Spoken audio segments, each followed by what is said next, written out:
We're on to the penultimate award of the evening and the International Journalist of the Year award. This is for an established journalist who's made the most outstanding contribution to international journalism throughout the year. Let's take a look at who the nominees are. Guillermo Galdós. Guillermo Galdós travelled across Latin America for Channel 4 News, producing vibrant reports that combine hard-hitting journalism with a filmmaker's sensibility. In Brazil, he revealed what is really happening in the country's vast slums ahead of the World Cup. The authorities have been busy pushing out gangs from these slums or favelas. Police say they now control these streets. The reality is different. Here too, they are getting ready for the World Cup. Everyone wants a piece of the action. Se Deus quiser, vai ajudar nós. Nós vai vender a papo de quilos por dia. Isso aqui vai ser só o começo. Under the noses of the police, a drug factory. Take pure cocaine. Mix half and half with baking powder. Por kilo de cocaína, ¿cuánta mistura? 15 latas. Ajá. Blend well.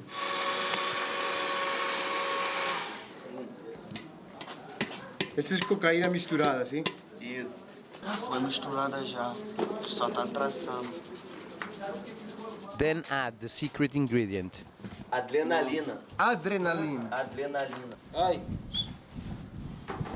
And that's the recipe for one of the biggest businesses in Rio, with its own private army to protect this multi-million-dollar operation. Ian Pannell. Ian Pannell's reporting from Syria provides a vivid commentary and images of a war that has moved from deadly stalemate to a more fluid and dangerous conflict. He's worked at great personal risk, often undercover, dealing with the threat not just from weapons, but also from criminal gangs, kidnappers and foreign jihadis. High on a cliff face in a beautiful valley, two small children lead the way to their new home. They were forced to run away from their village when it was attacked by government forces. So this is now where they live, in a cave. It's cold, dirty and damp inside. They've been living like this for weeks, unable to escape across the border, too afraid to return home. And the days are spent gathering water and wood and just trying to keep warm. The hardest thing is getting water up here, for drinking, cooking and washing. Life's so hard, but we have to deal with it. The world's forgotten about us. This isn't a home. Millions of Syrians have been driven from their homes by the war. Many have fled across the borders to safety, but most are trapped, refugees in their own country. Katrina Manson.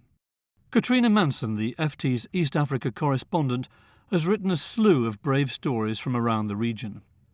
She's managed to keep the spotlight on the most heartening trend in Africa in decades, its economic and commercial recovery. The city ignores Al-Shabaab. The Chamber of Commerce says it has registered 260 companies in the past 4 months alone, bringing the total to 351 in sectors ranging from internet services to agricultural exports.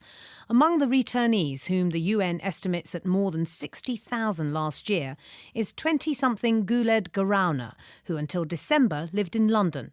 Garauna was a mortgage underwriter but decided he could probably make more money by returning to the country he left aged 9. I saw property prices going up and rents going up.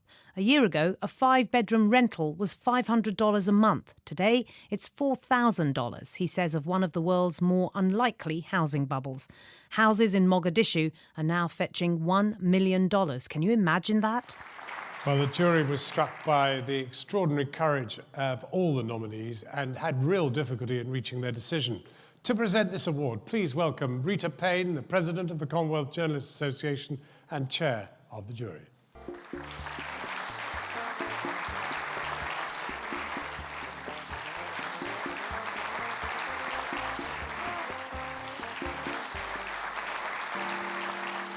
Hello, we're nearing the end of the evening. I'll be brief.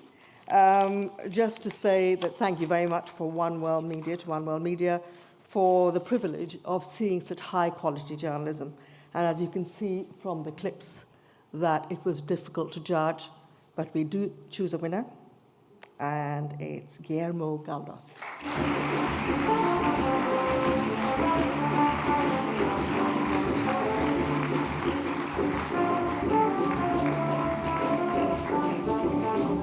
Wow. What a year. Whoa. Actually, I've been covering the war on drugs for the last 15 years. And when you see that drug lords control big pieces of land in Mexico, or when you see that British banks launder billions of dollars for the Mexican drug traffickers and they are not punished accordingly, when you see a coca farmer in Peru whose coca crop is completely destroyed and his life is ruined, you realize that there is something wrong. I want to thank Channel 4, Ben, Nevin, David, Teresa, for helping me get this award. Thank you very much.